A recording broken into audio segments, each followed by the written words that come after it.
It's been a long morning for the owner of this auto shop behind us. He received a call at 4 a.m. from police thinking it was a robbery. He came to his shop and found a burnt truck behind and a throng of firemen and policemen in front. When it's time, many 18-year-olds move out of their childhood homes and into a college dorm room with the help of their parents. But Cece recently aged out of the foster care system and was forced to start a life on her own. Tough economic times are hard on animals as well. Many people abandon pets when they can't afford to feed them. Recently, several shelters who take care of strays have fallen into troubled times. But this is one story about the economic crisis with a happy ending. Say, adopt me. Say, take me home. Say, take me home. The day starts early for Katie and the cats that play in the colony room. Last time I was in here when I was petting the other ones, he jumped.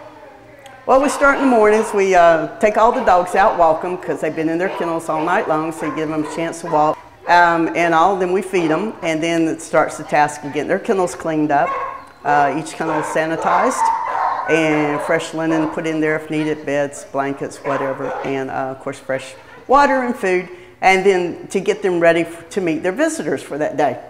The animals at the Mandarin Adoption Center seem like they checked into a hotel for pets, being pampered, picked up after, and exercised day after day.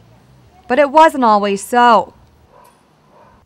This fall, they almost lost the only refuge they had after the Mandarin Adoption Center went over budget.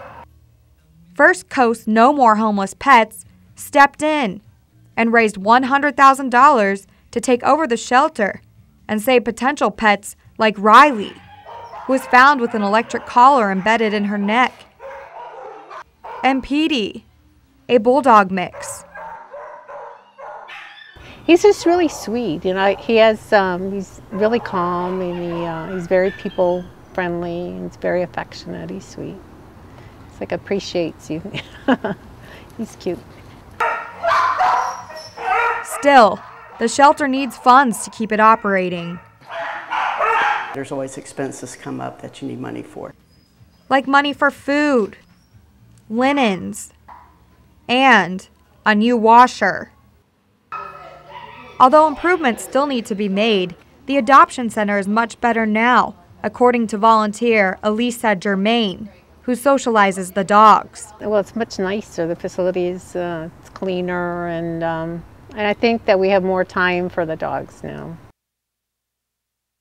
Before First Coast No More Homeless Pets took over, there was no yard for the dogs to play in.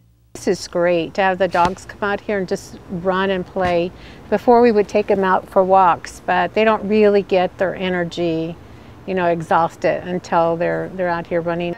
They seem to like the exercise, and dogs like Big Lou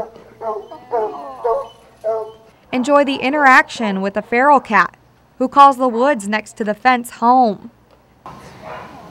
He's been shot at. On this day, Big Lou caught the attention of a family considering adopting him.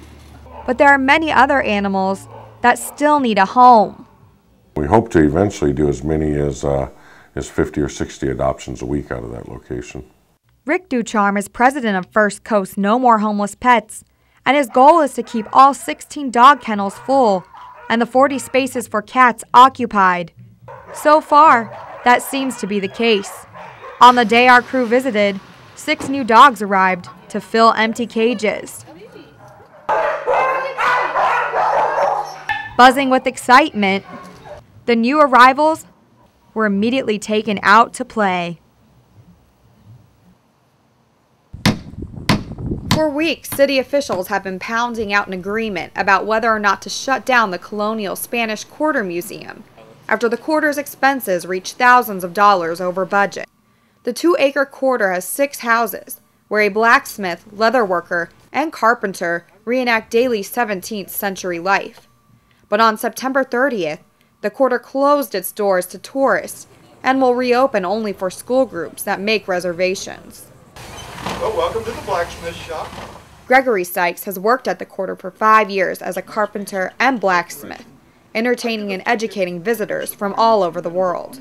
Get a lot of little people, fourth graders, every year, because in the fourth grade, that's when state history is part of their curriculum. So we get the elementary school kids through here, on average about 30,000 every year, school groups, when they bring them on their field trips, and they're coming to learn about Florida history. What better place than where it started, right here in St. Augustine. Many employees are sad the quarter is closing. And it's just such a shame, you know, opening it just for school groups. I mean, that's great. Like, I'm glad kids are learning about it, but, you know, it's really such an asset to the city. Employees aren't the only ones who are disappointed to say goodbye. Sarah Murphy, a junior at St. Joseph Academy, came to the quarter on a field trip when she was in 4th grade. It was really fun. We got to make our own candles, and we stopped by the leather making shop and the blacksmith, and it was really cool. Like, I'm kind of sad that they're closing it. Fragrance from a beautiful garden and crows from a rooster are some of the sights and sounds the general public will no longer be able to see. But for Sarah and former employees like Celia, it's some consolation it won't be closed completely. I hope that this is only temporary. For future parents, viewing an ultrasound is a happy occasion. But for those with unwanted pregnancies, viewing an ultrasound can be upsetting. This summer, Governor Rick Scott signed into law a bill that requires women seeking abortions to view ultrasounds before their procedures, with a choice to opt out. It just makes a woman feel guilty, like she has to do it, like she's obligated to like have the baby when she doesn't want to, when she wants an abortion in the first place. Jessica Fox grew up attending Catholic school and was raised with pro-life beliefs. But now she's pro-choice, and she doesn't believe women should be forced to look at an ultrasound before having an abortion. She shouldn't have to see it, you know? But legislators want women to see the ultrasound, which they think will help women make an informed decision. Representative William Proctor voted in favor of the bill. What you're really asking the state to do in the minds of a lot of people, not in the minds of others, but in the minds of a lot of people, you're asking the state to condone what many people believe is the murder of a child, especially in the 3rd term. I think the more information a woman has, the better off she is. May Oliver has headed up the anti-abortion movement's March for Life St. Augustine for the past 6 years. The march originated here, at the Great Cross of the Mission of the Nombre de Dios Church, symbolically the birthplace of the country. But even this imposing icon, which is the tallest freestanding cross in the nation, has found itself in the background of the controversy raging below it. Oliver also sees the new legislation as a way of providing knowledge to women. Women do change their mind because they really do realize, this is a child, this is a baby, this is my child. Many, like Jessica, believe the law isn't set up properly to help women gain knowledge, since the ultrasound is optional. What's the point of having a bill passed when it's just an option?